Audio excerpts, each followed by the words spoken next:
Buenas noches con todos, hermanitos. Bienvenidos a nuestra sesión de todos los martes para escudriñar la Biblia. En esta ocasión vamos a empezar la carta a los Colosenses. Entonces, como siempre, vamos a ponernos en presencia del Señor con la oración que va a estar en la pantalla. Manuel Pablo, listo. ¿Quién desea hacer la oración para invocar al Espíritu Santo? Yo lo hago, Katia. Adelante, Rita. En el nombre del Ahora, Padre. en nombre del Padre, del Hijo y del Espíritu Santo. Amén. Amén. Oración para antes de reflexionar la palabra de Dios. Bendito sea Dios porque quisiste que tu palabra viva y eterna se conservara por escrito en los libros sagrados de tu pueblo de Israel y de la iglesia primitiva. Nosotros los veneramos con espíritu filial, reconociendo en ellos tu voz, que sale a nuestro encuentro a fin de revelarnos tus misterios más íntimos. Gracias a tu palabra permanentemente actual y de inagotable riqueza, te conocemos a ti, el único Dios verdadero. Que el Espíritu nos enseñe a interpretar correctamente tu palabra y que haga brotar de nuestro corazón el deseo de meditarla, abriendo nuestra alma para alabarte, darte gracias, implorarte y pedirte perdón. Amén. En el nombre del Padre, del Hijo y del Espíritu Santo. Amén. Gracias, Rita. Muchas gracias, Empe- Rita, y muy buenas noches con todos, hermanos. Vamos a comenzar nuestra reunión de hoy. Como dijo Katia, vamos a iniciar el estudio de una carta de Pablo que no es de las más conocidas, la carta a los colosenses. Los colosenses. ¿Quiénes son los colosenses? En dos palabras, los colosenses a los que se dirige Pablo son una comunidad de seguidores de Jesús en la ciudad de Colosas. La ciudad de donde vienen los colosenses se llama Colosas. Como la carta a los Efesios se dirige a la comunidad de Éfeso, como la carta a los Gálatas se dirige a la comunidad de Galacia y así, ¿no? Entonces los colosenses son aquellos habitantes de la ciudad de Colosas que seguían a Jesús.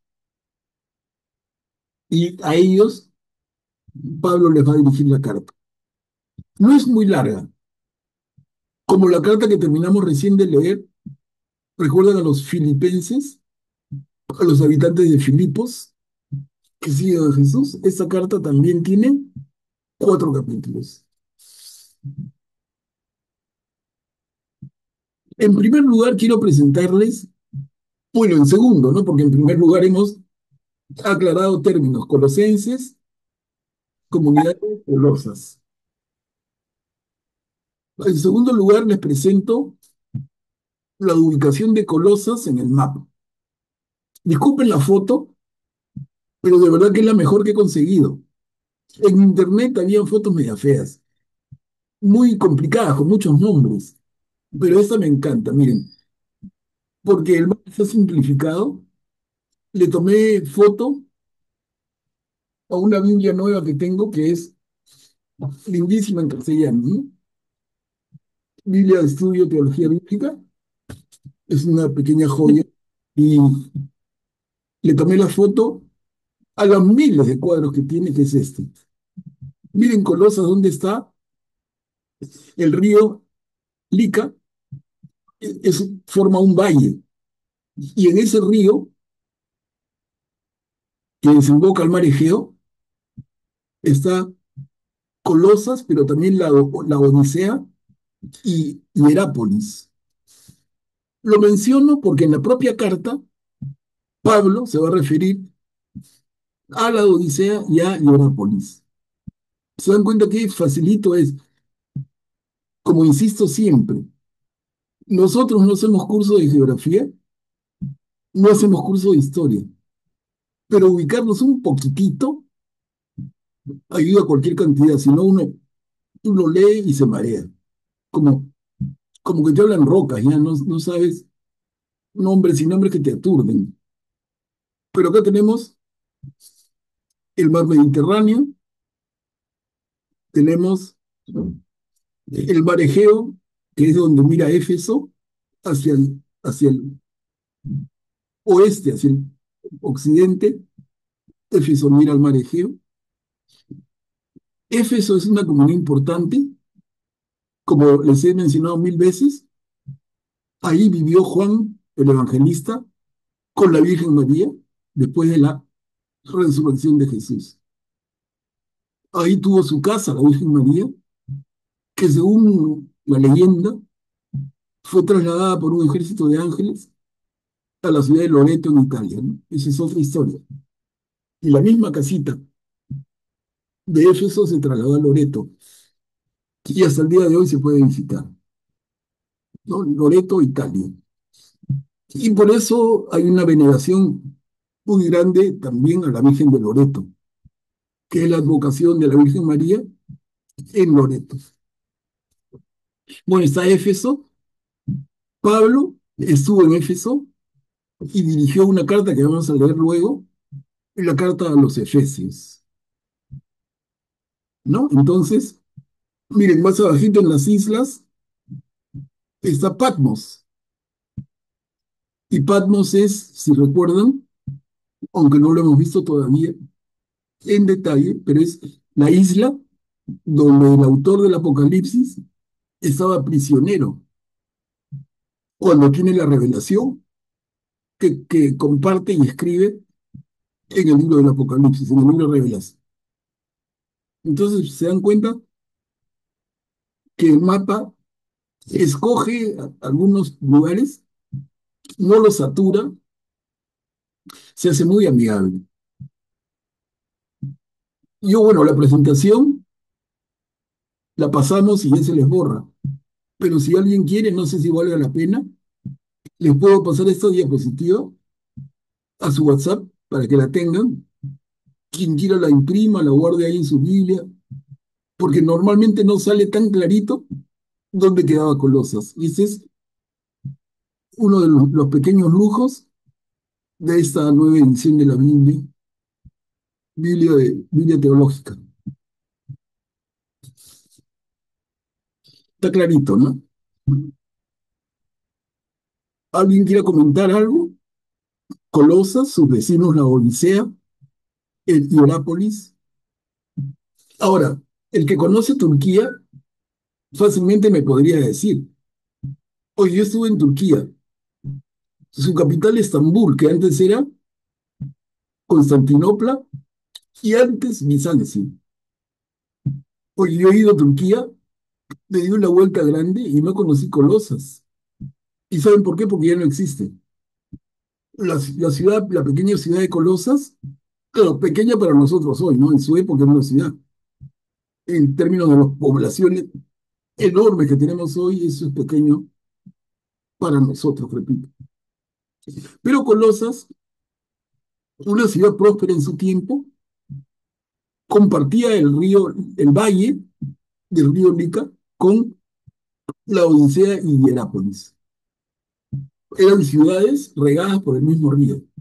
Entonces había, acá en el mapa no se ve, parece desierto, pero un lindo valle verde. Un lindo valle verde como Pacasmayo, dijo Augusto. Ok, nos ubicamos, ¿no? Y está relativamente cerca, no mucho, pero habían tirado buena pata, pero relativamente cerca de Éfeso. Ya nos ubican, ¿no?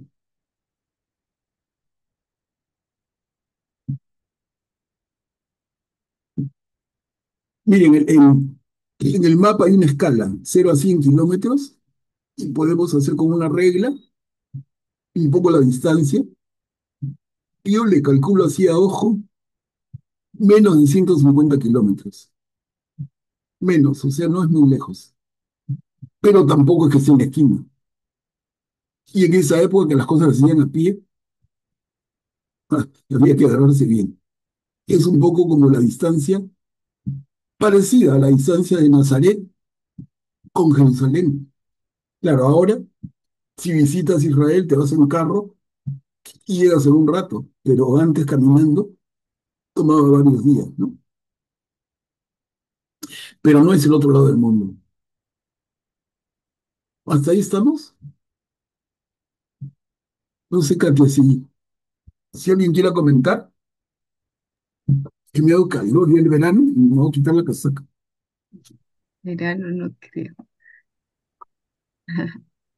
Pueden levantar sus manitos o decírmelo por la pantalla. No, de repente está claro, ¿no? Ujú. A ver, avanzamos. Colosas desapareció por...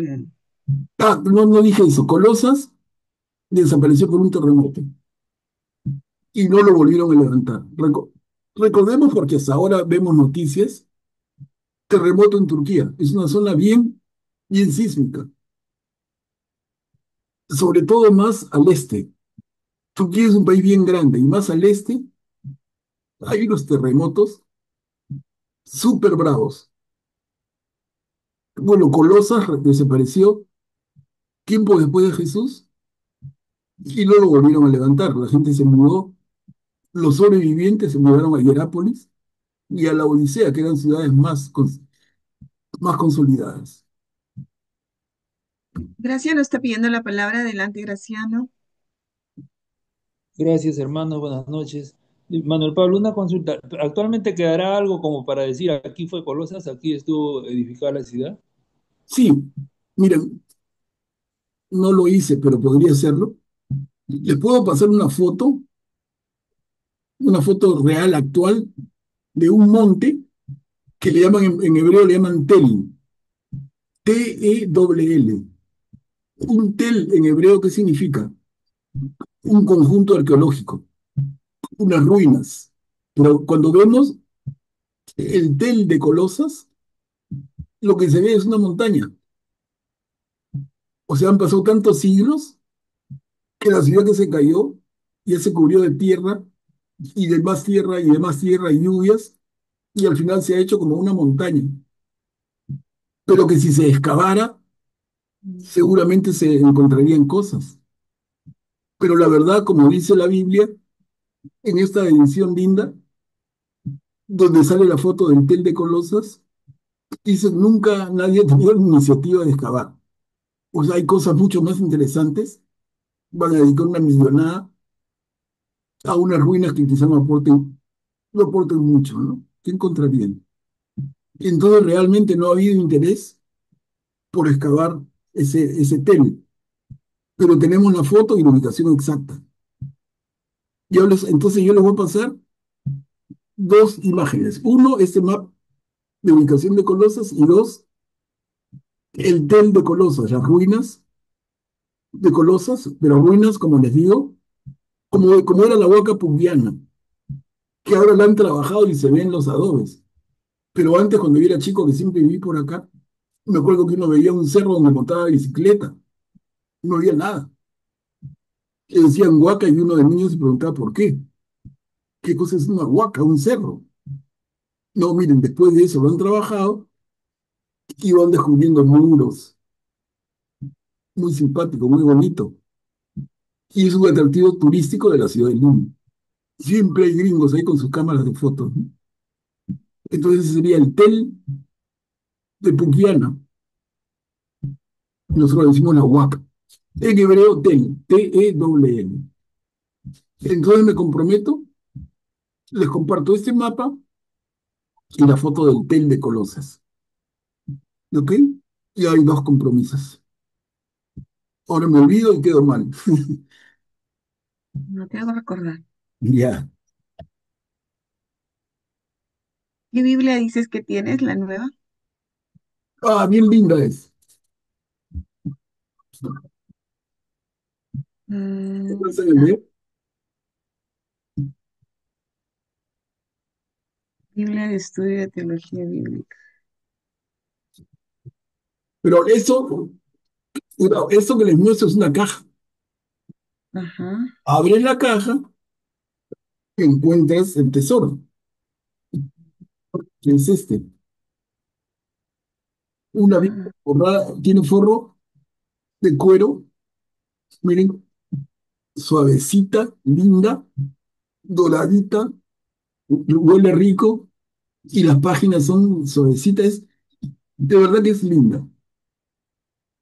Son las últimas Biblias que tengo Es esta en castellano y es una Ya. que me regaló un hermano del grupo, que es la Biblia en inglés, la Ignatius Catholic Study Bible, ¿no? Que es también lindísima. Las dos son mis últimas chocheras. ¿Y esa Biblia la compraste acá? No, la compré por internet. Ya te iba a decir, mes de la Biblia, no creo que ahí esté en descuento esa Biblia. Sí, Es sí, septiembre, mes de la Biblia. sí está en descuento en el internet. Pero lo Ah, único que les digo, porque vale advertir si no me van a requintar, es que es Biblia protestante, no es católica, ok. lo único. Pero les digo, no tiene nada de malo. Nada, nada, nada. No va a chocar en nada porque no cambian los textos. Las interpretaciones son impecables. Lo único que le faltan 7 libros, ¿no? Pero 7 libros que el 99% de los católicos no han leído nunca, ni sabe que existen. Macabeos 1 y 2. ¿Qué? ¿A dónde está eso? Judith, ¿qué? ¿A dónde está? ¿Se dan cuenta? Hay 7 libros del Antiguo Testamento que la Biblia protestante no considera. Pero todo el resto, en esta calidad de trabajos, son impecables. Buenísimo, buenísimo. Y en castellano.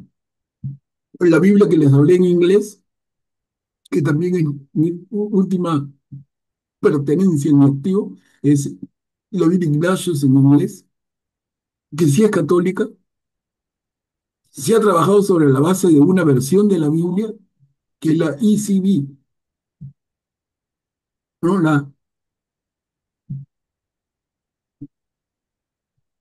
La versión de la Biblia en inglés SB, y es lindísima, lindísima.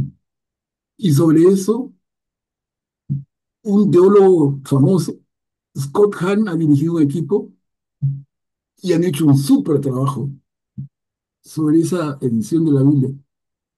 Perdón, no es ESB, sino ESB, English Standard Version, ¿no? Versión estándar en inglés, así se llama la versión de la Biblia, porque cuando hay versiones tan buenas, ya la gente capísima de nuestro tiempo, ya no se dedica a volverla a traducir.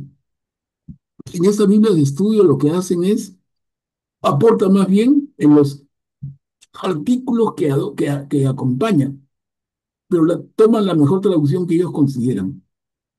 Y la English Standard Version, la ESV, es buenísima, muy considerada en inglés. Igual como la Biblia que les conté, Biblia de Estudio Teología Bíblica en castellano, toma como base la Biblia Nueva Versión Internacional. No han vuelto a traducir, porque la traducción, consideran ellos, de la Nueva Versión Internacional es tan buena que más bien concentran sus montón de años de esfuerzo, el tremendo equipo que forman, para hacer introducciones, explicaciones, cuadros, pies de página impecables, artículos relacionados. Y se convierte en lo que llaman una Biblia de estudio. O sea, el texto de la Biblia acompañado de una biblioteca, pero en el mismo libro, ¿no? Mapas, cuadros, fotos, explicaciones adicionales, textos complementarios, pies de página, lo que dicen padres de la iglesia. En fin, es una maravilla. Es una maravilla. También la de inglés, ¿no? La Ignatius Catholic Study Bible. De verdad, tenemos los católicos de esta época una facilidad que creo que nunca antes existió. Ahora, si somos flojos y no leemos, estoy hablando por gusto, ¿no? Pero si hay alguna hermana o hermano que de verdad quiera estudiar más, porque no es para comenzar. Para comenzar, tu biblita suficiente es para mí más que suficiente es lo que uso como base para los textos que proyectamos. La Biblia, el pueblo de Dios, es excelente, es excelente, tiene excelentes, lo primero y más valioso, la traducción. Se desliza como que le hubieran puesto mantequilla a la página. Es fácil de leer. No te atracas, no te cansa. Otras Biblias cansan al leer un poquito y al rato tú dices, ¿por qué me he cansado? No sé. No puedo leer mucho rato. Claro, es como caminar sobre piedras, pues. Y eso es como un jardincito, bien, el césped está bien cortadito y tú sin zapatos caminas. Qué rico, ¿no? Hasta corres, te provoca saltar. Regresas, te das volantines. A ver, date volantín sobre piedras en el cantolao. Pregúntale a la Luisa si se podía dar volantines en el cantolao, ¿no? Que es una playa de piedras. Imposible. Entonces, para comenzar, yo recomiendo esa Biblia, pero cuando avancen más, ustedes mismos van a sentir que necesitan más. Entonces hay esas opciones. Hay opciones que son maravillosas. Y gracias a Dios que nos ha tocado en nosotros. Yo lo hemos vivido en esta etapa algunas décadas anteriores casi no había nada. Lo máximo era cantera de iglesias o Reina Valera, ¿no? Lo máximo. Y ahora han quedado chiquitas, chiquititas han quedado. Bueno, avancemos, hermanos. Vamos a leer la carta a los Colosenses, como les decía, son solo 4 capítulos. En la medida en que vayamos avanzando, vamos aclarando cosas. Saludo inicial. Al iniciar leer,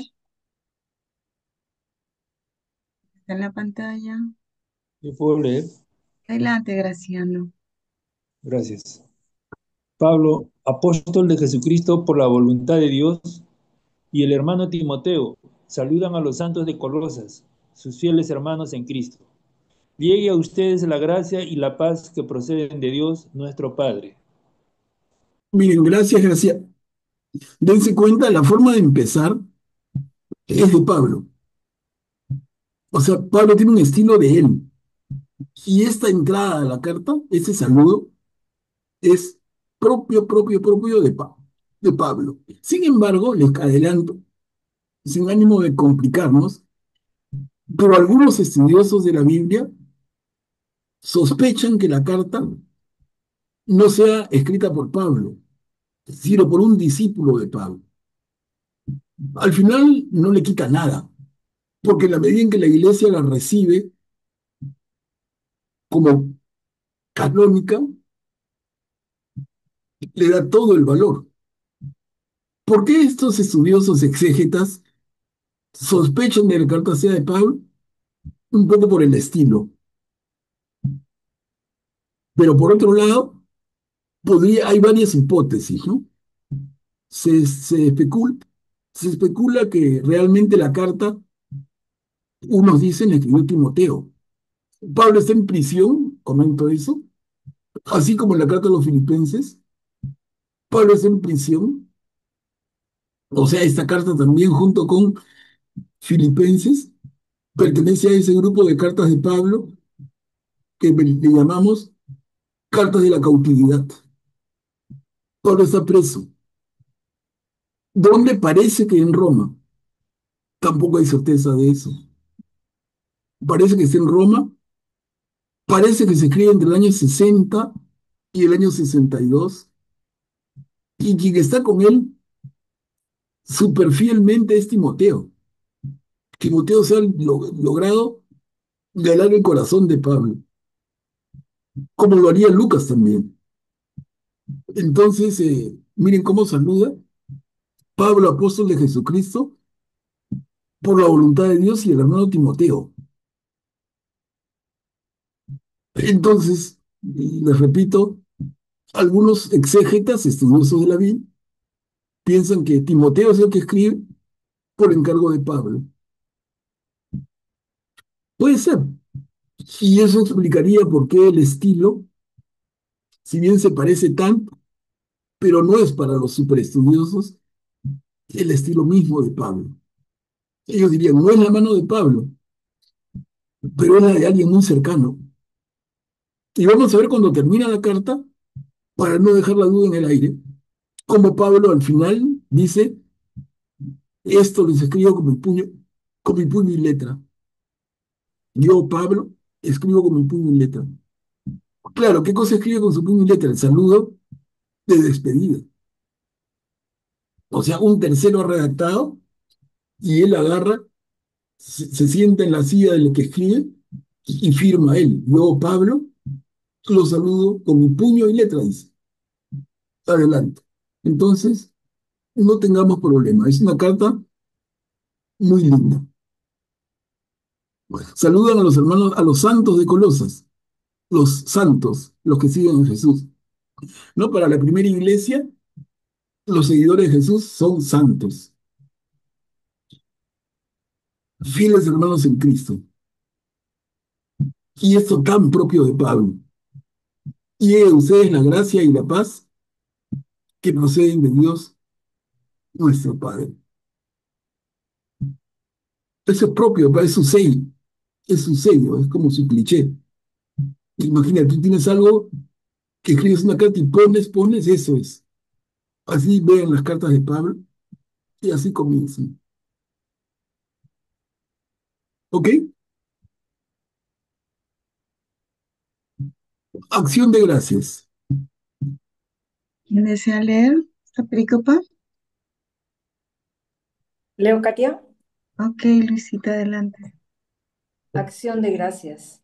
Damos gracias a Dios, el Padre de nuestro Señor Jesucristo, orando sin cesar por ustedes, desde que nos hemos enterado de la fe que tienen en Cristo Jesús y del amor que demuestran a todos los santos, a causa de la esperanza que les está reservada en el cielo.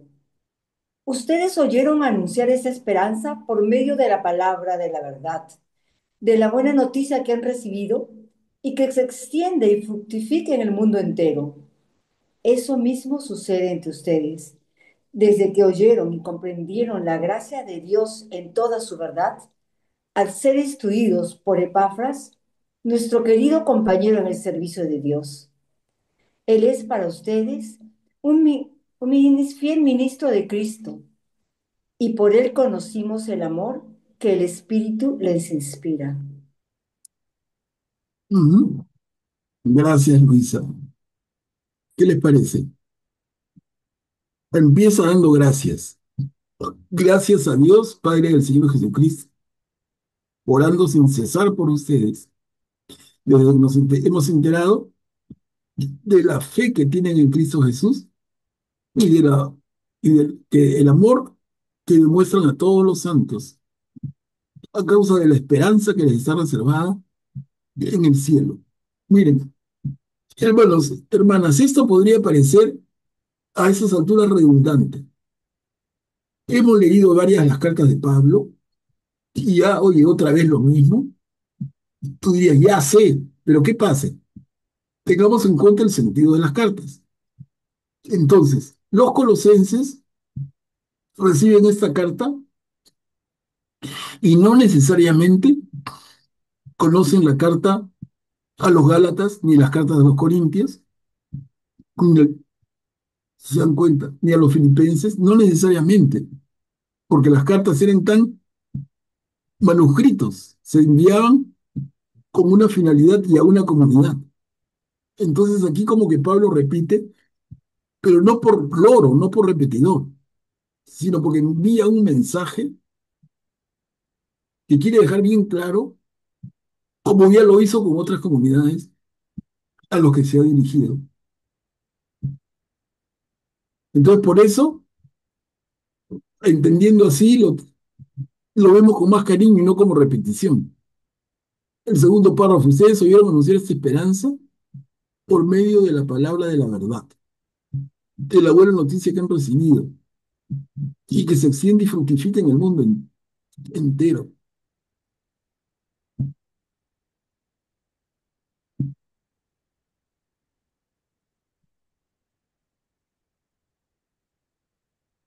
Manuel, Sí, Katy.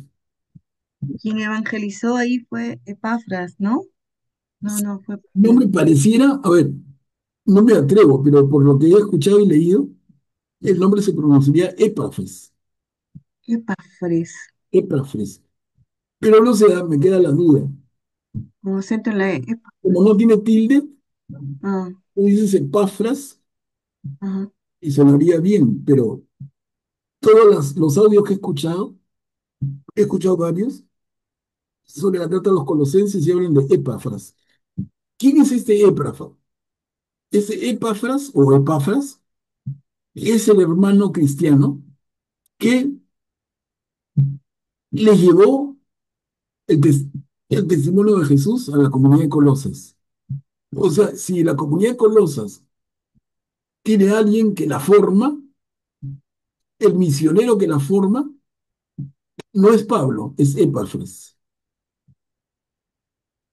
Entonces, por eso que Pablo les está escribiendo como que se va a notar, ¿ah? Como que no los conoce, pero ya está formado. No es una comunidad como el caso de los Gálatas o los Filipenses o los Corintios, que él mismo formó. En este caso, es una comunidad formada por un hermano y a la cual Pablo luego guía. Y eso entonces, como tú has visto, Katia, desde que oyeron y comprendieron la gracia de Dios en toda su verdad al ser instruidos por Epafras, nuestro querido compañero en el servicio de Dios. Y dice, él, Epafras, es para ustedes un fiel ministro de Dios, y por él conocimos el amor que el Espíritu les inspira. ¿Se entiende, no?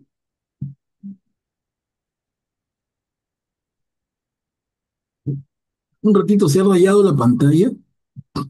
Voy a cerrar y abro para que se borren esas rayitas, ¿eh? Un ratito.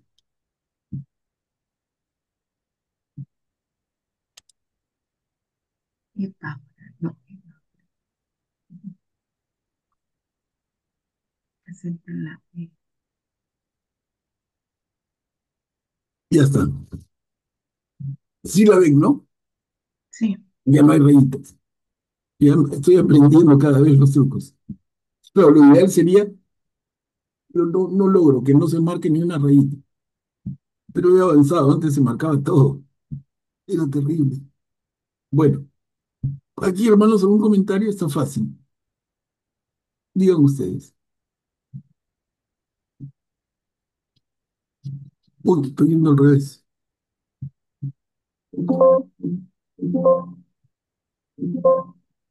No estoy yendo al revés. Avanza. A ver, súplica. ¿Quién desea leer la pericopa? Lo leo yo, Manuel Pablo. ¿La Ya, puedo leer yo? ¿Y quién me habló? No, no la Sí, veo. sí. ¿La Ya, puedo leer? adelante. Adelante, Rey. ¿Así? Ya. Sí, adelante. Súplica. Por eso, desde que nos enteramos de esto, oremos y pedimos sin cesar por ustedes para que Dios les haga conocer perfectamente su voluntad y les dé con abundancia la sabiduría y el sentido de las cosas espirituales. Así podrán comportarse de una manera que digan del Señor, agradándolo en todo, fructificando en toda clase de obras buenas y progresando en el conocimiento de Dios. Fortalecidos plenamente con el poder de su gloria, adquirirán una verdadera firmeza y constancia de ánimo y darán gracia con alegría al Padre, que nos ha hecho dignos de participar de la herencia luminosa de los santos, porque Él nos libró del poder de las tinieblas y nos hizo entrar en el reino de su Hijo muy querido, en quien tenemos la redención y el perdón de los pecados. gracias, Mary. Miren qué lindo. Entonces, como decíamos en la anterior diapositiva, el comentario, Pablo le escribió a una comunidad a quien él mismo no conoce, pero sabe perfectamente del trabajo que ha hecho Epafras con ellos. Y por eso, ¿cómo les habla? Y les habla reforzando los conceptos principales. Ahora, la pregunta que nos haríamos es, ¿y por qué necesita reforzar? Y la respuesta se parece a otros casos. Es que hay algunas personas que han visitado la comunidad y llevan un mensaje trastocado. Eso es el resumen. La comunidad, a partir del trabajo de Epafras y la bendición de Pablo, no es que se cierre con una muralla. La comunidad permanece abierta, como pasa en nuestras comunidades. Y viene uno nuevo y nos confunde. Nos habla de otra manera y medio que nos convence. Y si no nos convence, por lo menos nos genera una duda. Y por eso Pablo se siente en la necesidad de escribir esta carta, de escribirla o de mandarla a escribir, como pareciera ser el caso con Timoteo. Aclarémosles, aclarémosles. Se ha hecho un buen trabajo con ellos, pero hay que asegurarlo. Siempre pasa. Pensemos en nosotros. Nosotros tenemos una formación católica cristiana ya, pero necesitamos ir a misa y el curita en la homilía nos da duro, semana a semana, y todavía tenemos dudas, mucho más en esta época. Con qué facilidad venían los falsos profetas con otros mensajes, a veces no tan diferentes, que creo que es lo más peligroso. Porque cuando la diferencia en el lenguaje es muy marcada, se nota al toque. Pero cuando la diferencia es sutil, ahí se cuela, ¿no? Ahí se cuela. Vamos a ir viendo esto. Pero les adelanto por qué Pablo insiste a través de esta carta en afirmar cosas que para él y para nosotros son esenciales. A ver, avanzamos. Eso se debería, Manuel Pablo, a la influencia que podría haber en esa época y que se mezcla y se junta y salen pues devociones que no son, lo que en esta época para nosotros podría ser la nueva era también, que salen cosas que parece que están hablando de Dios, del Espíritu, pero estamos mezclando cosas, ¿no? Y otra cosita que aquí veo y que me parece muy bonito, recién lo reparo, primero que hay que corregir acá primero la manera digna del Señor, ¿no? Creo que aquí en Manuel Pablo hay una, Sí, pero mira la parte que dice, pero desde que nos enteramos de esto, oramos y pedimos sin cesar por ustedes para que Dios les haga conocer perfectamente su voluntad y les dé con abundancia la sabiduría y el sentido de las cosas espirituales. Eso deberíamos de hacer todos, ¿no? Cuando oremos unos por otros, pedir esto, ¿no? Porque es lo que está haciendo Pablo con todos, pedir por su comunidad esto. Les pide para que nosotros sepamos, ¿no?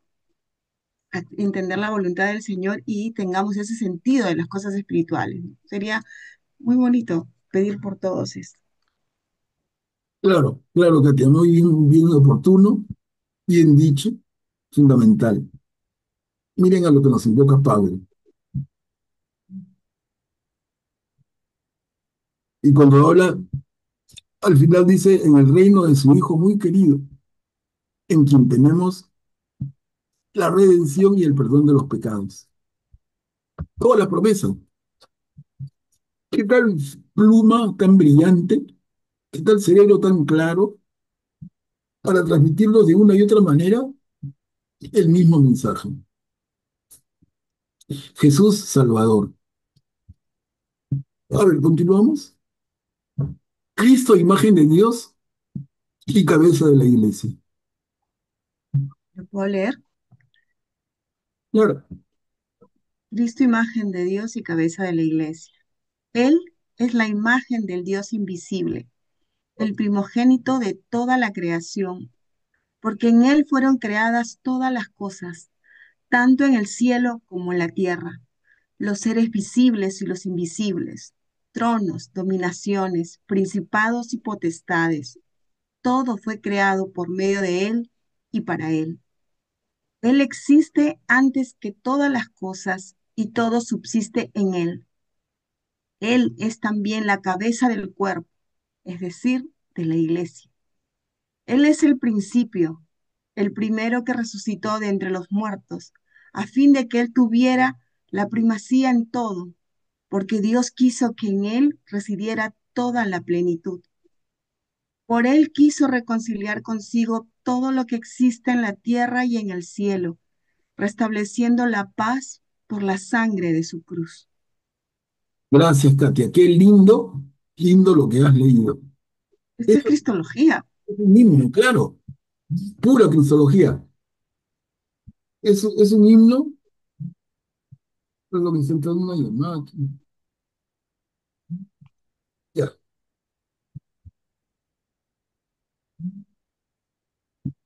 Es un himno maravilloso y parece que es más antiguo. O sea, no mucho porque es Jesús, pero es un poquito más antiguo que esta carta. Pareciera, según varios estudiosos, que este himno Pablo lo toma, porque se usaba en la oración de los fieles. Es lindo. Colosenses 1, del 15 al 20, apúntenlo, para que mañana más tarde lo vuelvan a leer. Una, dos, 10, 20 veces. Es igual que en el capítulo 2 de Filipenses, ¿se acuerdan?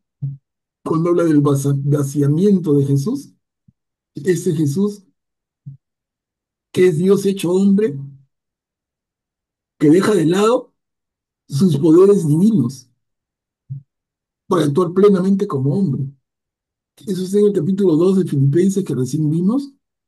Ahora en el capítulo 1 de Colosenses y este otro himno, bellísimo. Resume de manera magnífica. Jesús es la imagen del Dios invisible, el primogénito de toda la creación, porque en Él fueron creadas todas las cosas. Él existe antes que todas las cosas y todo subsiste en Él. Por Él quiso reconciliar consigo todo lo que existe en la tierra y en el cielo, restableciendo la paz por la sangre de su cruz. Es bellísimo. No sé si alguien quisiera compartir algún alcance. ¿Qué le hace decir esto?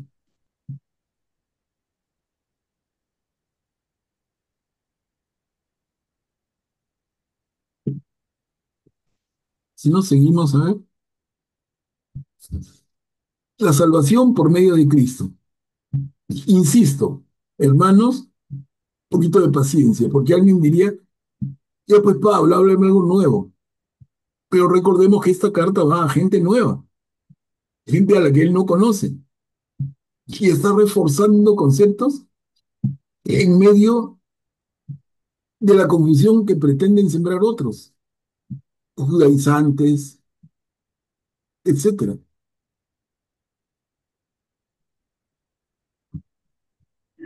Augusto, puedes activar tu micro, por favor. No solo para mencionar el detalle que menciona aquí los tronos, principados, potestades, ¿no? Que son los rangos de las huestes angelicales, ¿no? De ahí también se toma tronos, dominaciones, principados y potestades. Santo Tomás para definirlos, creo que fue Santo Tomás o San Agustín, para definir los rangos celestiales, ¿no? Santo Tomás, ¿no?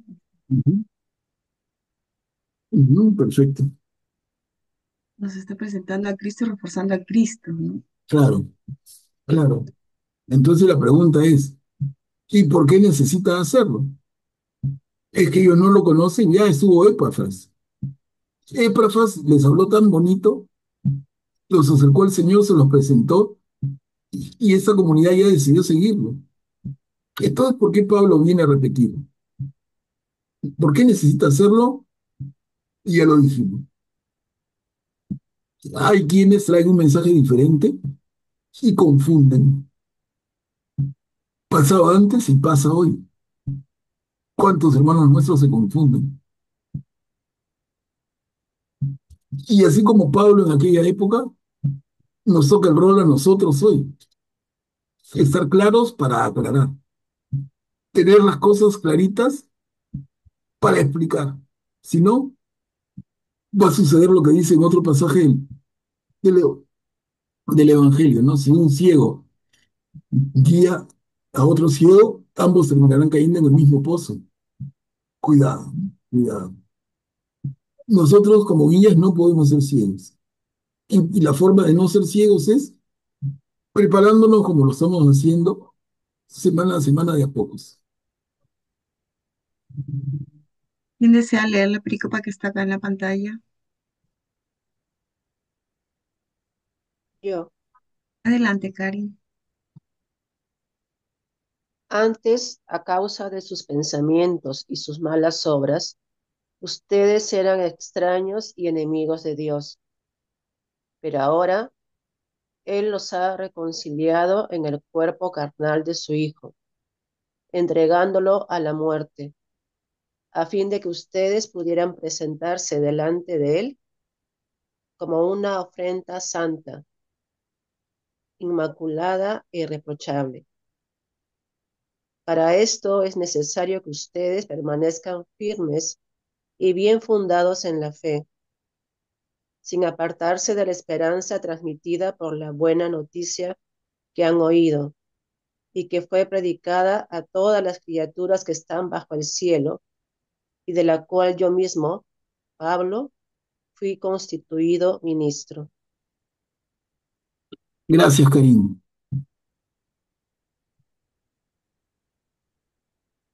Yo lo veo muy claro, no sé.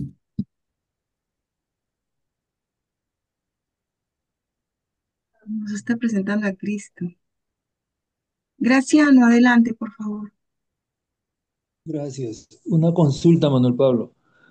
Como que no me queda claro bien cuando dice, ustedes podrán presentarse delante de Él como una ofrenda santa, inmaculada y irreprochable. O sea, los hermanos se presentan delante de Cristo como ofrenda o es Cristo la ofrenda. No entiendo bien esa parte, por favor. A ver, está bien el punto. De repente se está un diálogo. Gracias, Graciano. Vamos viendo que intervengan y juntos aclaremos. A ver, buen punto que plantea Graciano. Cuando Pablo escribe, para que ustedes puedan presentarse delante de él, de Jesús, como una ofrenda santa, inmaculada y irreprochable. ¿Qué entendemos? Guillermo, ¿puedes activar tu micro? Gracias, Katia. Al comienzo del primer párrafo, Manuel Pablo, la carta dice claramente, antes, coma, a causa de sus pensamientos y sus malas obras, ustedes eran extraños y enemigos de Dios, pero ahora Él, Dios, los ha reconciliado en el cuerpo carnal de su Hijo, entregándolo a la muerte. O sea que la muerte de Cristo ha sido la forma como el Padre reconcilia a la humanidad a través de un hijo, como ya se leyó antes, muy querido. Este es mi hijo, el predilecto, el amado, en el que tengo puesta toda mi complacencia, todas las formas tan expresivas del Padre Celestial respecto de su hijo. Entonces él ofrece a su hijo como vehículo, como ofrenda de salvación para el género humano. Y a raíz de ese sacrificio de Cristo, es que nosotros recién podemos presentarnos como ofrenda santa, inmaculada e irreprochable. Hay un antes y un después. Yo lo veo así más o menos. Muchas gracias, Guillermo. Excelente intervención. Me pareció clarísima. Pero a ver, escuchémonos más.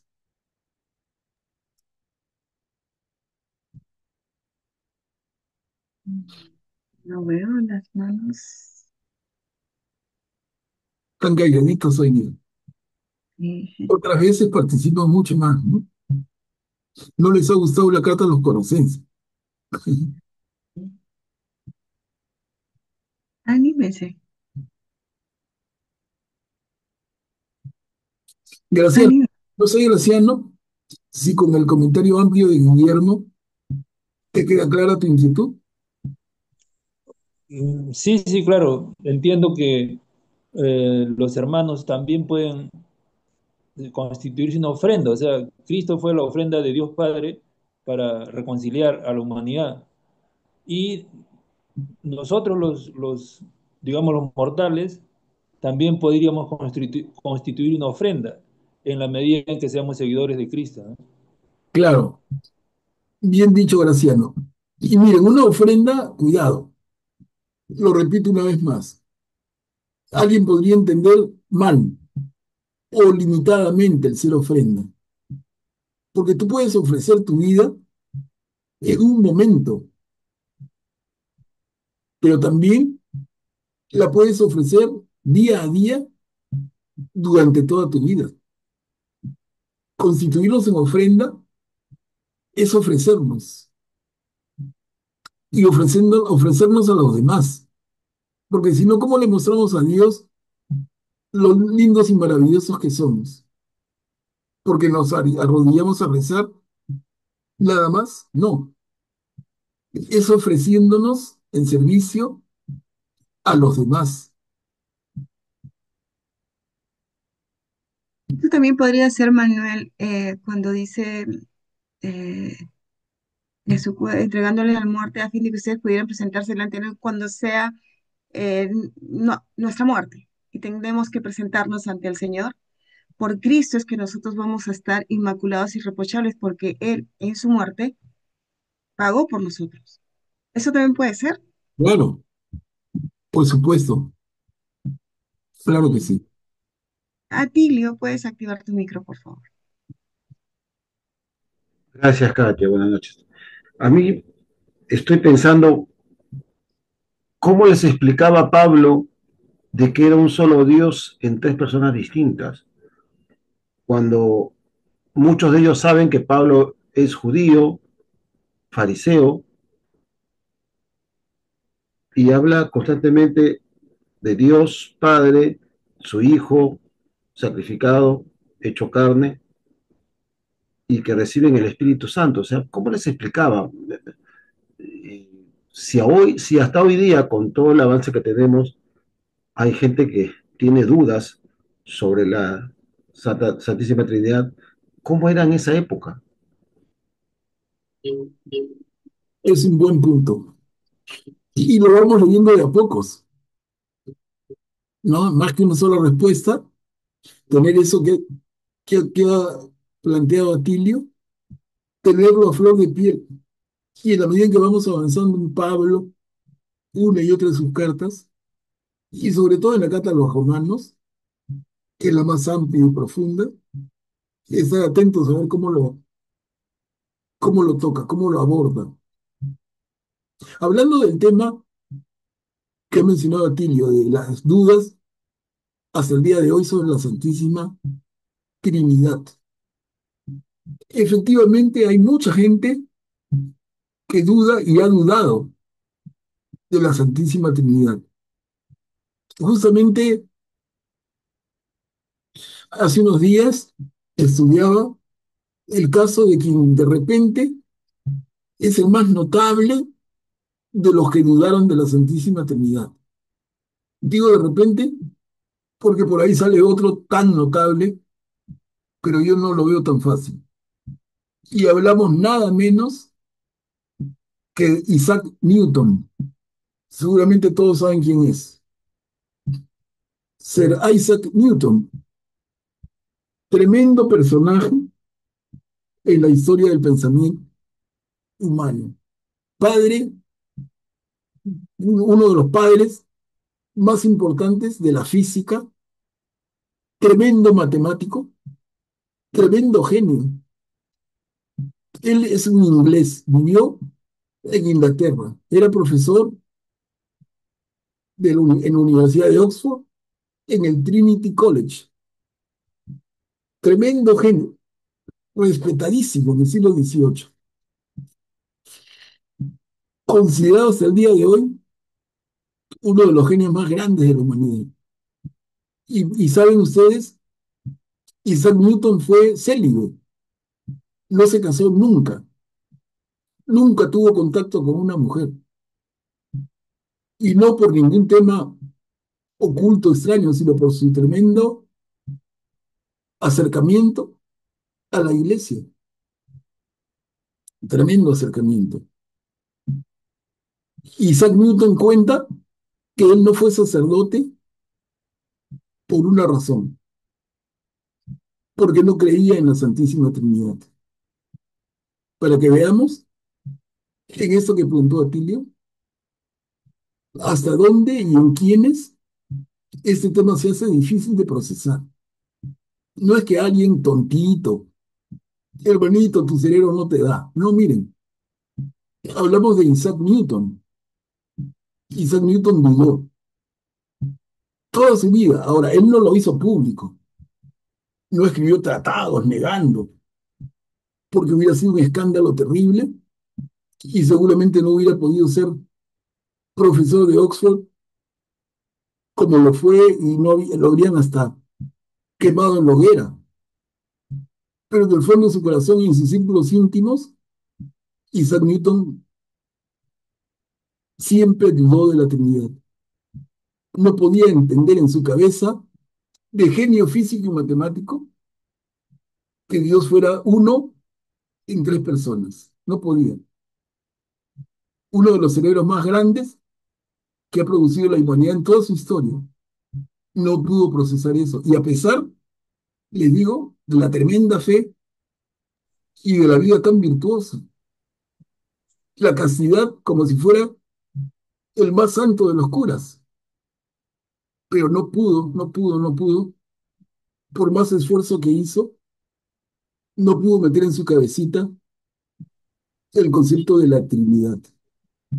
Lo menciono porque es un tema bien complicado y recién lo estuve leyendo con profundidad, por eso me atrevo a compartirlo con la seguridad de haberlo visto. No, no es el vecino de la esquina, no, Isaac Newton, tremendo cerebro, uno de los grandes cerebros producidos por la raza humana en todos los tiempos. Se le hacía un conflicto. Pero adelante, Katia. Augusto, por favor, puedes activar tu micro. Otro ejemplo interesante es el ejemplo de Albert Einstein, ¿no? Él tampoco tenía él no entendía la unión hipostática en Cristo, ¿no?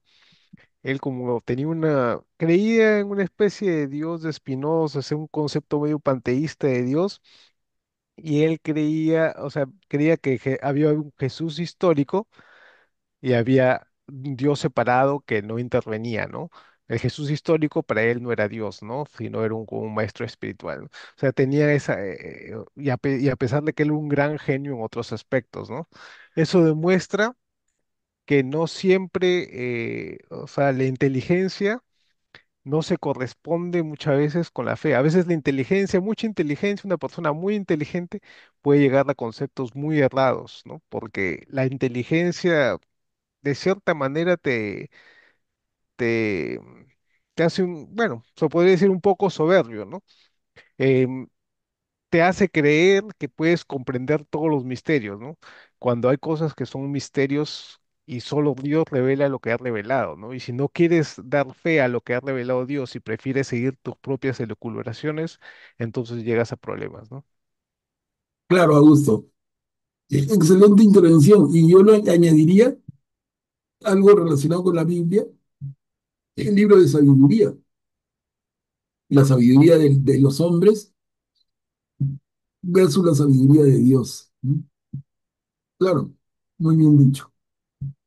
Katia, Graciano, puedes activar tu micro, por favor. Gracias.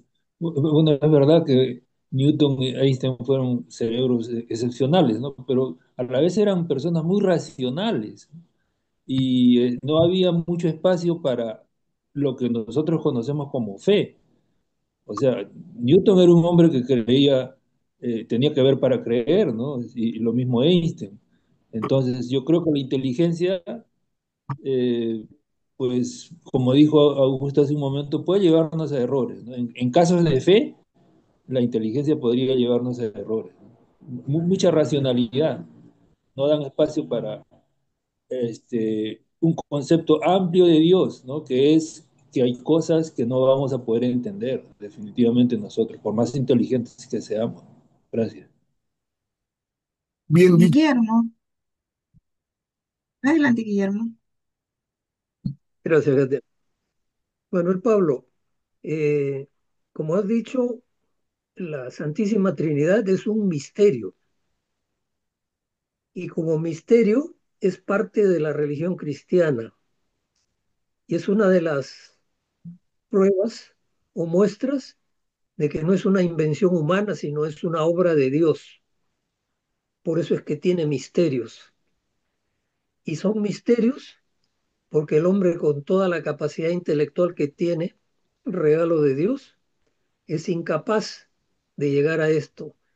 Por eso yo me atrevería a decir que Newton, un verdadero genio, no podía entender porque todo lo racionalizaba, como lo dijo hace un momento,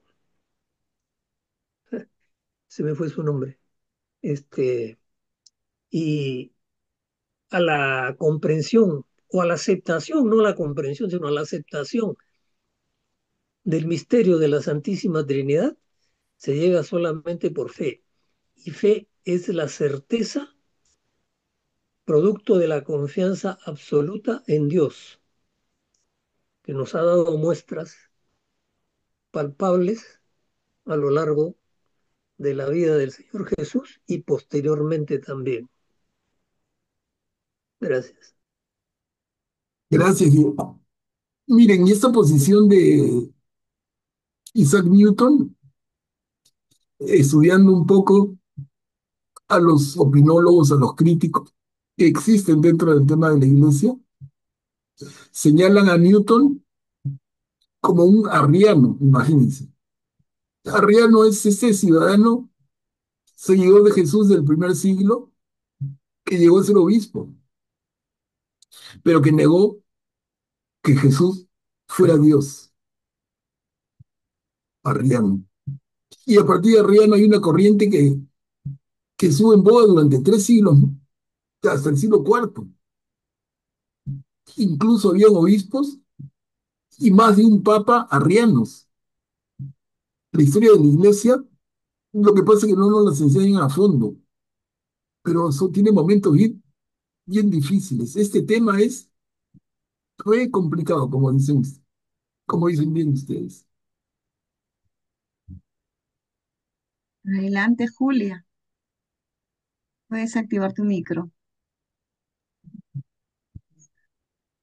Sí, buenas noches. Yo lo que, como católica cristiana, tengo claro que fue el pecado que en un inicio separó al hombre de Dios. Y esto trajo como consecuencia la ruptura, ¿no? De un Dios perfecto, grande, creador, y la criatura, ¿no? Y mediante la pasión y muerte de nuestro Señor Jesucristo, nuestro Señor venció al pecado y es más, obtuvo las gracias, los dones y todo lo necesario para limpiar al hombre de sus culpas. Fue un sacrificio por demás doloroso, cruento, pero nos reconcilió con nuestro Padre, nos reconcilió con la creación, con todo lo que Adán rompió prácticamente, ¿no? No sabemos qué tiempo fue que el Señor se entregó a su hijo, a Adán, no lo sabemos, pero nos imaginamos un Dios amoroso entregándole todos los beneficios a Adán. Y la bendición, la gloria, la alegría y todo lo que nosotros en estos momentos le tenemos a un Cristo que nos devuelve la vida prácticamente. Eso quería comentar.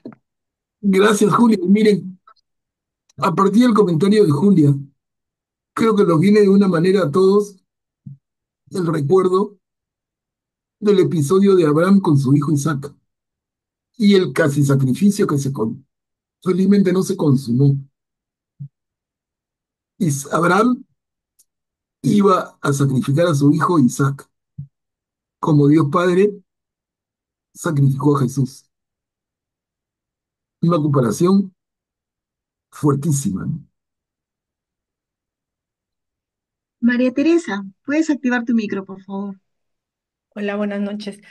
Sí, yo quería comentar, Einstein era judío, entonces él no iba a tener el tema de Cristo, ni tampoco y menos de la figura del Padre, Hijo y Espíritu Santo, porque los judíos creen para ellos, eh, tres personas distintas en un solo Dios es inaceptable, ¿no?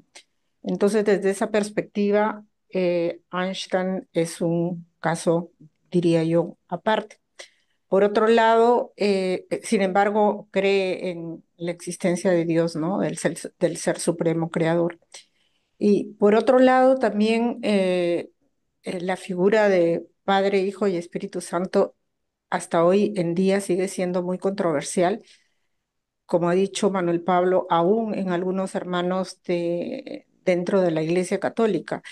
Y si queremos llevarlo a la historia, son conceptos que, como lo acabas de decir, Manuel Pablo, no están en los inicios, a pesar de que en los evangelios leemos cuando bautizan a Jesús, que viene la paloma, y así varios momentos, ¿no? Que se toma como que es el Espíritu Santo, incluso cuando desde la creación, ¿no? Que sopla Dios. Entonces, ese tipo de, vamos a decir, de descripciones o de narraciones, la gente que está fuera no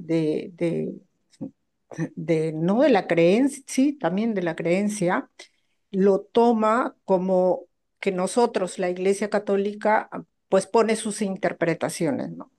Solamente es claro o un solo Dios y el Dios creador y hasta ahí, ¿no? Y el resto, bueno, Cristo ha sido un profeta, una buena persona, un iluminado, un ser de luz y etc. y etc. Y el Espíritu Santo, pues, un poco más que es invención de los católicos, ¿no? Eso es lo que escucho, lo que leo, lo que además comentan y mm, es, como dijo uno de los compañeros, es un asunto de fe, ¿no? Y también otro temita que le achacan a la Iglesia Católica es que estamos cargados de dogmas, ¿no? Entonces, lo que no tiene explicación racional, entre comillas, se llama dogma y ya está, y te lo pasas y listo, ¿no? Entonces a veces es un poco, no diría tedioso, pero no es fácil a veces tampoco discutir, sino conversar con la gente, ¿no? Con otras creencias o con los libres pensadores, o la pregunta también viene si eres bueno y actúas con ética, con moral, con todo, ¿cuál es la diferencia, no? Es, realmente ahora en este tiempo no es fácil todo eso. Bien dicho, María Teresa, pero yo aprovecho en el ánimo de que las cosas las tengamos absolutamente claras. El que niega que Jesús es Dios no es cristiano. Así de tajante. Muy bien lo que dice María Teresa. Hay hermanos confundidos, pero yo les digo con la misma fuerza. Quien niega que Jesús es Dios no es cristiano. Ahí están los testigos de Jehová y los van a recibir felices. Ahí están los mormones, los van a recibir encantados, pero no son cristianos. Y digo cristianos porque ni católicos ni protestantes. Los protestantes, que le llamamos hermanos separados, en esto están junto a nosotros. En este concepto de la Trinidad, un protestante está junto con un católico. Jesús es Dios. El que no lo dice es el testigo de Jehová o el mormón, que no son iglesias cristianas, quieren asimilarse, quieren parecerse. ¿Por qué? Porque entran y roban fieles como cancha, pero no son. Repito, el que no, el que niega que Jesús es Dios, no es cristiano. No, y aquí la primera diapositiva que pusiste cuando Pablo dice que eh, gracias a Dios, el Padre de nuestro Señor Jesucristo, por ahí también se agarran, pero cuando vamos avanzando en la carta, ahí dice, Jesús es la plenitud, ya es Jesús Dios, como hemos visto ese himno que hemos leído, ya reconoce a Jesús como Dios, es el Hijo de Dios. Y quería comentar un ratito antes de darle el pase a Augusto, me hizo comentar, recordar lo que estamos hablando a la lectura que estuvimos hace poco en misa, que dice, no pretendas lo que es demasiado elevado para ti, de eclesiástico, ni investigues lo que supera tus fuerzas. Reflexiona sobre lo que te han encomendado y no te preocupes por lo que está oculto. No te inquietes por lo que te supera, aunque te enseñen cosas que te desbordan, porque son tan numerosas las opiniones de los hombres y sus locas fantasías los extravían. Eso me hizo recordar a cuando estabas hablando de los científicos, ¿no? De los genios, que a veces no logran comprender, ¿no? Porque ellos, bueno, pues se desbordan, ¿no? Me hizo recordar mucho Eclesiástico 3, que fue una lectura hace poquito, la primera lectura. Bueno, Adelante, Augusto, pero claro, perdón. el libro de Eclesiástico, ¿no? Sí, Eclesiástico, perdón, capítulo 3. Les comento, Adelante. les comento, que el libro de Eclesiástico no es considerado en el canon protestante. O sea, la Biblia católica sí lo considera, pero es uno de los 7 libros que los hermanos protestantes no consideran. Junto con los dos macabeos, junto con Judith, ahí vamos bien. Voy Mm, diciendo, voy acordando. El libro de sabiduría también tampoco lo consideran. no, nosotros sí lo El tenemos, libro de es Tobit, maravilloso. el libro de Tobit tampoco lo consideran. Y creo que esos son los 7. Ujú. Pero a mí cuando me pasa esto siempre recurro a esto. No pretendas, o sea, céntrate en eso y es fe, ¿no? Como dicen, tenemos que creer por fe. Adelante, Augusto, puedes activar tu micro. Sí, son unas cosas que aclarar, ¿no? Albert Einstein, si bien nació en una familia judía, no era judío, ¿no? Él no profesaba la fe judía. Él tenía un concepto de Dios como el Dios de Spinoza, ¿no? Es un Dios alejado que creó las cosas y se olvidó de ellas, ¿no? Y no tenía, no se reveló al mundo, ¿no? No influía en nada en el mundo. Tenía su propio tema, ¿no? Él tenía su propio tema, Einstein. En cuanto al Espíritu Santo y a Jesús como Dios, eh, es cuestión de analizar la Biblia en su conjunto, ¿no? Ya la iglesia desde sus inicios analizó la revelación completa y llegó a esto, y nosotros mismos lo podemos hacer, ¿no? Si analizamos todos los pasajes de la Biblia que hablan del Espíritu Santo y de Jesús, vamos a, con certeza les digo, se puede ver claramente que Jesucristo es Dios y que el Espíritu Santo también es Dios, y un Dios distinto y a la vez es uno con el Padre, porque se le da en varias cartas, sobre todo la de Pablo, y también Hechos de los Apóstoles, por ejemplo, se le da un tono personal, ¿no? Como es el Espíritu Santo como persona que habla, que mueve, que hace, ¿no? Entonces, esa es cuestión de, yo creo que los problemas que se dieron en distintos momentos de la iglesia, como Arrio a finales del siglo II, principios del siglo III, fueron ocasionados por interpretaciones, vinieron de una escuela que se alejó de la tradición apostólica y comenzó a interpretar la Biblia como sola escritura. Justamente, si leen la historia de la iglesia, muchos de los problemas de los arrianos y los emerrianos vinieron por hacer una interpretación de sola escritura alejada de la tradición apostólica, de la enseñanza apostólica, cuando ambas son necesarias, ¿no? Porque si haces una interpretación, agarras de un pasaje e interpretas ese pasaje solo literalmente y te olvidas quizás de otros muchos, y aparte de la enseñanza apostólica que vino desde antes, estás perdido, ¿no? Y hay que recordar que la Iglesia Católica no solo se basa en eso, en la Biblia, se basa en la tradición apostólica y hay escritos de los primeros siglos, del siglo I y el siglo II, que también tienen aspectos trinitarios, ¿no? O sea, no es algo que se lo inventó la Iglesia Católica en un momento, ¿no? Y los dogmas siempre, cuando usted se encuentra con un protestante o con una persona que no cree en eso, que tiene problema con los dogmas, hay que entender que los dogmas no es que la iglesia diga, ya esto lo debes creer porque es así y se inventan el dogma. No, el dogma siempre se hace cuando hay, mejor dicho, no es que el dogma inventa algo, sino que antes siempre se ha creído de alguna forma u otra dentro de la iglesia, o sea, siempre se ha llevado y que el dogma solo se hace cuando hay algún problema, cuando hay una herejía, cuando la gente cuestiona una enseñanza fundamental, entonces la iglesia saca un dogma y te dice, mira, no debes cuestionar esta enseñanza porque esto siempre se ha creído y es así.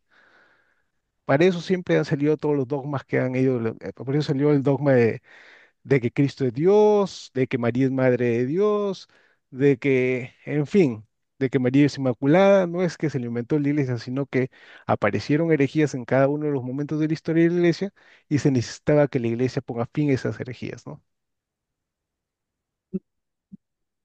Gracias, Augusto, clarísimo. Y además acá dice, ¿no? En el mismo Colosenses, Él es la imagen del Dios invisible. Ya estamos ahí. Ajá.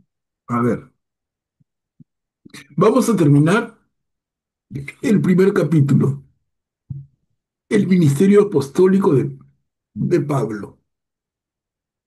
¿Quién desea leer la última pericopa de la noche? ¿Yo puedo leerla?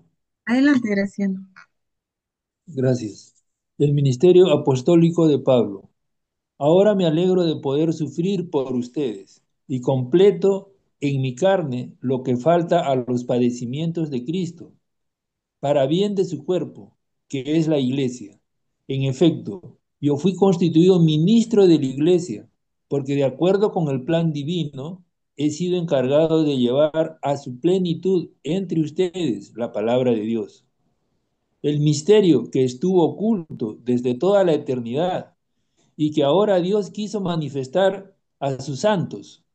A ellos les ha revelado cuánta riqueza y gloria contiene para los paganos este misterio, que es Cristo entre ustedes, la esperanza de la gloria.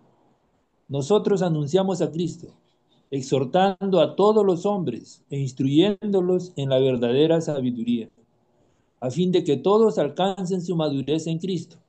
Por esta razón, me fatigo y lucho con la fuerza de Cristo que obra en mí poderosamente. Gracias, Graciano. Miren cómo empieza el segundo párrafo, hermanos. Nosotros anunciamos a Cristo. Y les digo, hagamos suyas de cada uno de nosotros estas palabras. Cada uno de nosotros puede decir esto. Nosotros anunciamos a Cristo, o me da vergüenza. Ay, ¿qué dirán? Ay, no, voy a prepararme más. Me falta estudiar más recién. Voy conociendo. Miren esa fuerza de Pablo. Y una vez más, ¿no? Así tenemos que decir nosotros. Nosotros anunciamos a Cristo. Si estoy en formación, no voy a dar un curso de posgrado, pero puedo empezar con niños. Puedo empezar con niños de edad o con niños en la fe, pero la cosa es hacerlo. Hermanos, ese es un compromiso. Jesús lo pide. Sean testigos míos. Den testimonio mío. Y acá Pablo lo dice de otra manera. Nosotros anunciamos a Cristo.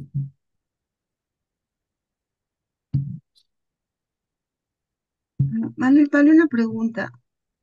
¿Qué quiere decir Pablo cuando dice, y completo en mi carne lo que falta a los padecimientos de Cristo? Si Jesús ya padeció por todos nosotros, ¿cómo es que completa en su carne? Es una forma de expresar. Yo comparto con Cristo su padecimiento por los demás. Cristo entregó su vida por nosotros y yo quiero hacerlo. Es una forma de expresión, pero no es que a Cristo no es que a Cristo le faltara. Sería, creo, una interpretación incorrecta. El padecimiento de Cristo fue total. Entregó su vida por nosotros. Y Pablo dice, yo hago como él.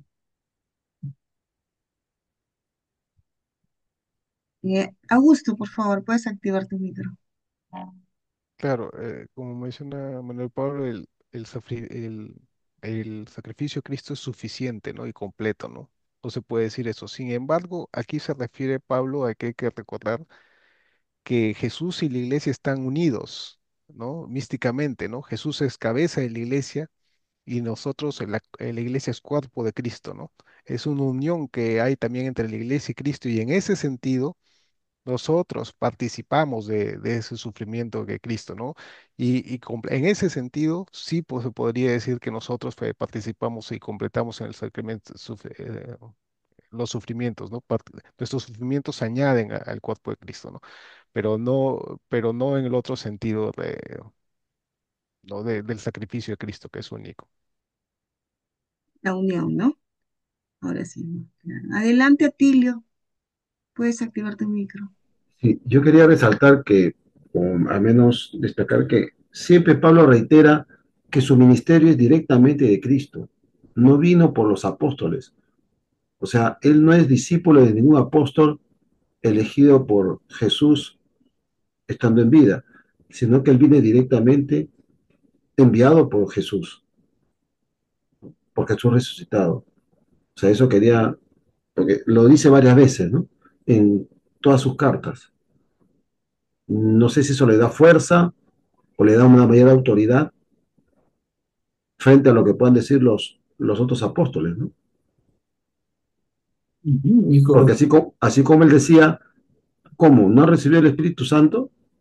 O sea, bautizan con agua, pero no recibió el Espíritu Santo. O sea, eso quería ver, no sé, o sea, le da fuerza, me parece, mayor autoridad. Pero Pablo ha ido a ver a los apóstoles al inicio, cuando él empezó. Y luego él toma esa misión, ¿no? De ir para allá. No, creo que después, Katia, 14 años No, después, creo que Aunque no, claro, pero fue a verlos, fue a verlos. 14 años después, Katy. Sí, pero Ya fue. No es que predicando, él se tomó solo y se fue, ¿no? También eso hay que Pablo ver, hizo solo y Pedro. después de haber predicado un montón, Ujú, fue a chequear que lo que hablaba era correcto. ujú. Pero ya estaba inspirado en el camino. Claro, porque ya tuvo el encuentro con el Señor, pues. Adelante, Augusto. Puedes activar tu micro. No, era exactamente eso, ¿no? Que fue elegido por Cristo, pero de ahí verificó sus enseñanzas con los apóstoles. Ujú. Hermanos, y miren, se pasó nuestro tiempo de la sesión, hora y media, y realmente yo no pensé que íbamos a lanzar solo un capítulo. Yo les decía, la carta es cortita, tiene solo 4 capítulos, y yo dije, la volteamos hoy día. Y solamente hemos hecho un capítulo. Pero miren qué lindo diálogo ha suscitado. Yo por eso les agradezco nuevamente.